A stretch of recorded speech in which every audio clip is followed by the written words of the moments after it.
Well, there's no doubt about that, Barry. If you're going to get, you have to get to their starters, put some runs up on the board where you can keep Gossage and Davis out of the ball game. And then if you can do that, you got a chance to beat the Yankees. As a manager, it must really be a gratifying thought to know that you got a guy like Goose Gossage. He doesn't have to worry about breaking pitches, off-speed pitches. He can just go out there and challenge everybody. Well, when you're throwing at 96, 97 miles an hour, you don't have to worry about a breaking ball, but he does have a very good slider.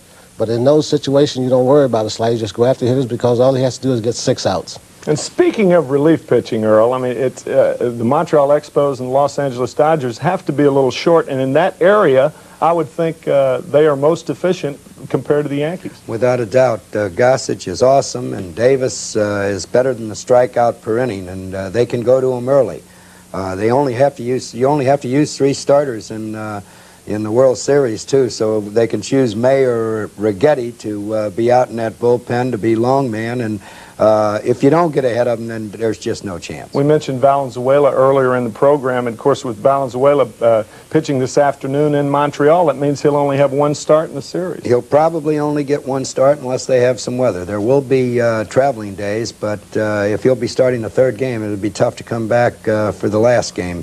So with the Yankees being rested, being able to get rid of their minor injuries, and all their arms in perfect shape, they're going in there heavy favorites as far as I'm concerned. Frank, you look at this Yankee roster and you try to pick out any one individual and you say, here's the guy who's really doing the job for the Yankees. You just can't do it. But I have to look at Dave Winfield. As an observer of the game of baseball, I look at this guy and I think this guy's got to hit 700. Everything he hits is a line drive. Well, Dave Winfield is a complete ball player, as we say, and there's very few of them around today.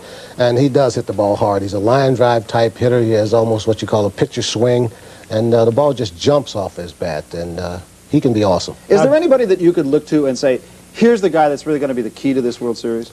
Well, you could, but I really don't know, you know, because sometimes the least person you think the least has gotten the least publicity or whatever over the season can step forward. What you call a little guy, like a Larry Milburn, could step forward and be a hero in this series, and the big guys, you know, can fail. Any ideas about how to pitch some of these Yankee hitters, Earl? I know with your probably one of the toughest pitching staffs in baseball you had. Well, we did good. I think they're going to want to pitch Reggie up, in, out of the strike zone. Winfield, you're going to have to stay down and go in and out with the fastball and make sure you get some breaking balls over the plate to him. We haven't found out how to get Mumphrey out. He hits both the curveball and the fastball good from both sides of the plate and hits to both fields. Randolph, you want to stay away from a fastball above the belt to him. Keep the breaking balls for strikes and the fastballs down. Cerrone, you're going to want to stay away from him until he shows you indications to going to right field. Once he starts stepping out over the plate, then you're going to have to bust him in. And Lou Piniella, you just want to outguess. He looks for a pitch every pitch. He's looking for something. He's got something in his mind, and he does not swing unless he gets it. And he can hit the ball up, down, in, or out. So what you have to do is just outthink him. And you're talking about Lou Piniella. You're talking also about Oscar Gamble. There will be no DH in this series. No, there won't, but that just makes an awesome bench that much stronger. The Yankees are going to be able to make any kind of move they want, and the National League Club will not be able to run them out of players unless they go 15, 16 innings. Well, the Yankees will have had at least 3 days. The Expos and the Yankees. Well, I think the starting pitchers matchup is pretty even. Montreal has, I think, Steve Rogers, they have one of the best pitchers in baseball. Gullickson is a good young arm. He can beat anyone on a given day. And Burroughs is the crafty veteran, mix up his pitches in and out. And I think the Yankees with Tommy John's the same way. Then all of a sudden, Guidry is bringing the smoke, and they can throw in a Rudy May, or they can go with a Righetti. And I think it's about even there. But I think the difference is in the bullpen. After you get past Jeff Reardon in the Montreal bullpen, that's not much. And everybody else knows about the Yankee bullpen. And, of course, you got the Yankee power as opposed to the Montreal speed with Timmy Raines and Rodney Scott, Earl. Yep, I'd rather have 3-run homers than stolen bases. I'm that type of manager. But don't sell the Yankee speed chart, because Winfield can still steal a base. Randolph, naturally, is a guy that gets everything going. And Reggie can go get 1 7th, 8th, and 9th inning when he wants it. Like Frank, he'd get about 15 a year, but every one of them was either the tying run, getting a second, or winning run. And the Yankees have some people capable of doing that. And Larry Milburn, too, can steal you a base.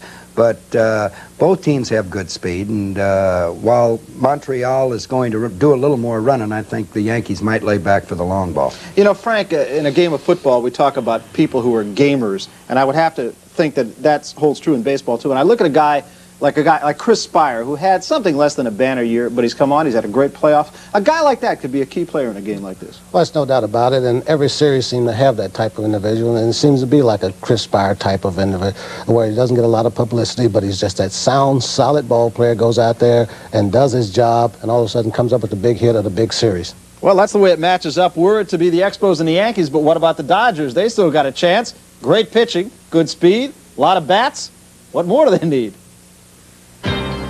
In this topsy-turvy baseball season, you never really know what to expect. But the National League Western Division playoffs were a good bet to go right down to the wire. In the opening game, the Astros called on a man who had no-hit the Dodgers only 10 days earlier, Nolan Ryan. Once again, Ryan was masterful as he held the Dodgers to just 2 hits and 1 run over 9 innings. But the Astros had managed only 1 run themselves until the bottom of the 9th when Alan Ashby came to bat. Ashby was the best hitter on the Houston team down the stretch, and he kept on rolling with this game-ending 2-run homer that almost blew the lid off the Astrodome. The next night, there were more late-inning heroics when Denny Walling came to bat on the bottom of the 10th with the score tied 0-0. Walling delivered a double that won the game, and the Astros were 2 games up. The Astros and their fans were confident that victory was at hand, as the prospect of a sweep seemed to be as easy as child's play. But the series moved on to Los Angeles, where the Astros had won only 4 of their last 16 games, and the Dodgers enjoy all the comforts of home. From the first game on, it was apparent that nothing much had changed.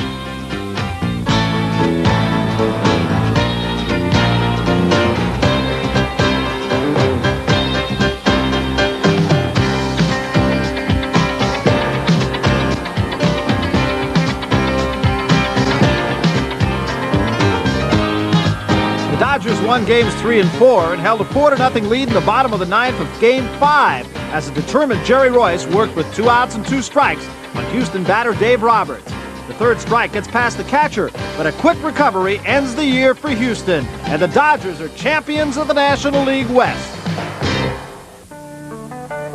Dodger fans have had plenty to cheer about all year. There's first baseman Steve Garvey, who's had a hit in every postseason game he's ever played.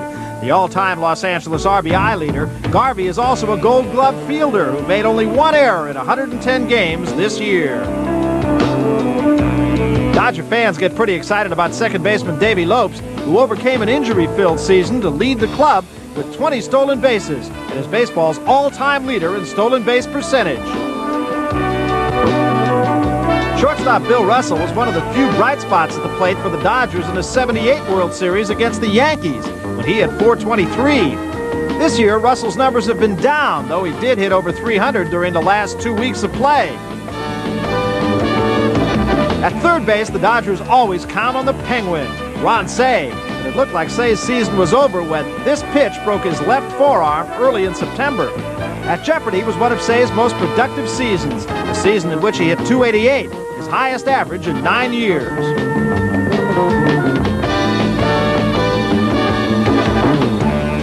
Fortunately for